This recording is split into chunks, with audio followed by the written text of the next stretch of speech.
This is Critical Thinking in the Brain and Spinal Cord Lab, and here are the questions. The first one on functional areas of the cerebral hemisphere. This is on another region of the brain, and here is a question on the spinal cord. So let's look at this one, which asks you what would damage to areas A and B result in, and the choices are the damage to area A is given first and damage to area B is given next. So first let's identify this areas in this whole brain. So here we look, this is the central sulcus. You can see it's the longest uninterrupted sulcus which reaches the lateral sulcus. So this here is the lateral sulcus.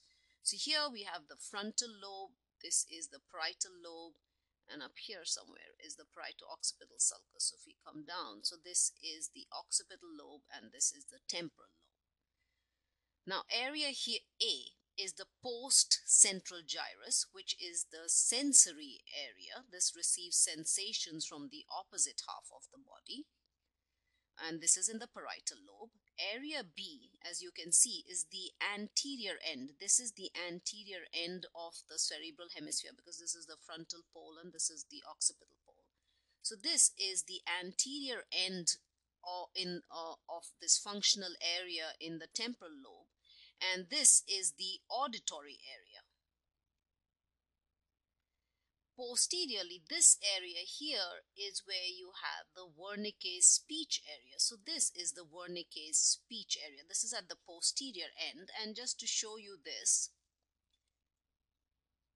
I want to show you this picture here. And again, if you look, if you notice, in the temporal lobe, the auditory area is here at the anterior end. So this is the auditory area, as you can see here.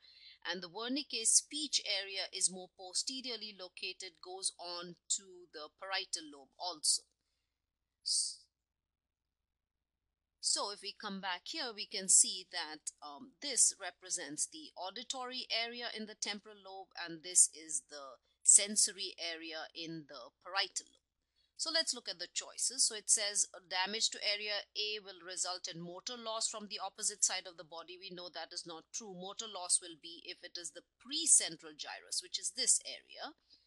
And loss of opposite half of visual field, this will happen if the occipital lobe is damaged. So this is not the right choice. And here sensory speech loss in A. So as I mentioned, the speech, the Wernicke's speech area, which is responsible for sensory speech, is here. So that's not what the where A is showing is been shown. So it can't be this. And temporal lobe, loss of smell. Smell is located in this area in the temporal lobe. So again, B is not where that is located. So we can see that it's not that. Let's look at the third choice, which says sensory loss from the opposite side of the body, which is A, which is true, and hearing loss or auditory loss, which is B. So these are both true. So this would be the correct answer. But let's go ahead and look at the fourth choice, which says motor speech loss. Motor speech loss would be when Broca's area is damaged, which is this one. And sensory speech loss again would be the Wernicke's, which is present posteriorly here. So it's not this one. So the correct answer is number 3. Let's look at the next question, which asks you about functions of the region the arrow points to include all of the following except.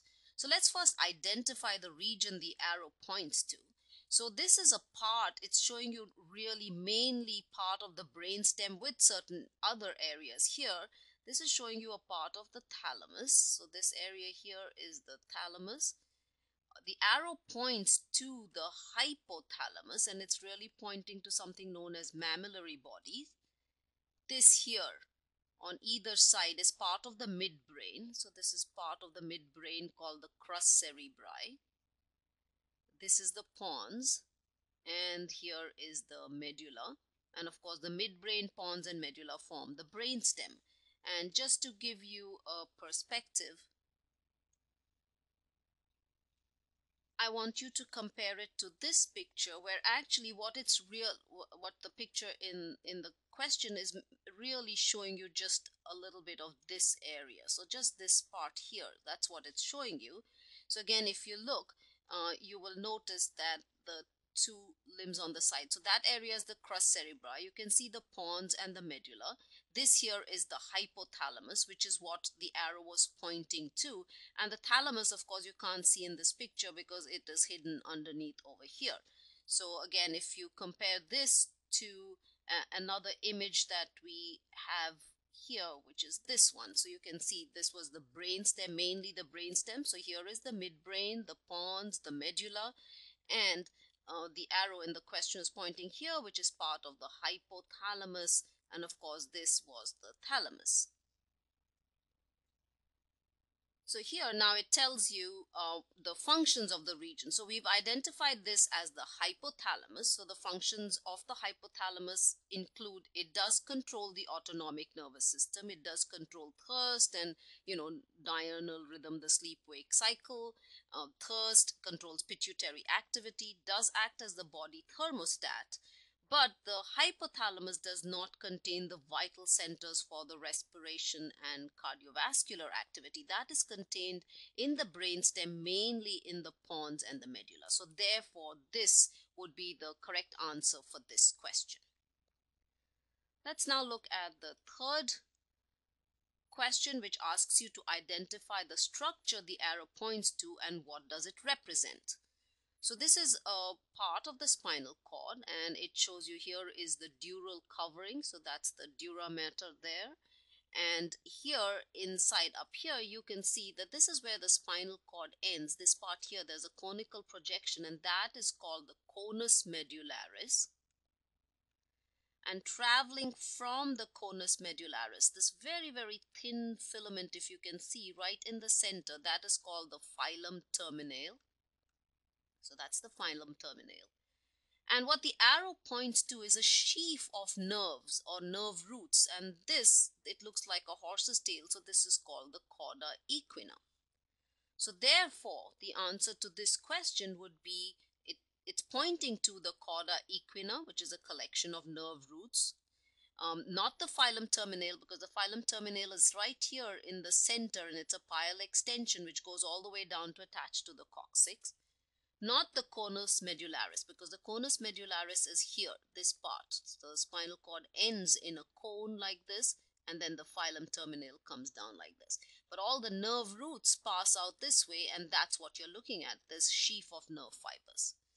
And it does not, it's not the denticulate ligaments either, because these are the denticulate ligaments. These are extensions of the pia mater which anchor the spinal cord to the vertebral column.